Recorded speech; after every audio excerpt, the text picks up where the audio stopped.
Ana sel бул жактан келген. Келип туруп Министрлер кабинетинин төрагасы Улукбек Марипов жумуш сапарынын жүрүшүндө Баткен районундагы селден жабыркаган Лейлек районунун Катыран айылына барды.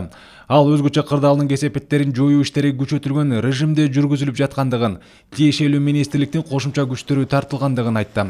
Табият кырсыгы тилсиз жоо. Биз кырсык мындан ары курмандыктарга жол бербешибиз керек.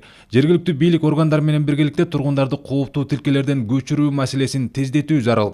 2018-жылы көчүрүү процесси башталып, жер тилкелери жана курулуш материалдары бөлүнгөн.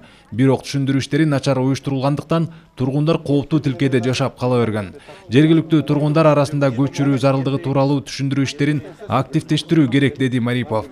Зыяндын көлөмү бааланган соң ырааттуу түрдө бардык жабыркагандарга тийиштүү жардам көрсөтүлөт. Белгилей кетсек, Лейлек районунун Катыран айылында жүргөн селден улам 28 турак жай жараксыз болуп, Лейлек районунда 93 турак жай жабыркаган.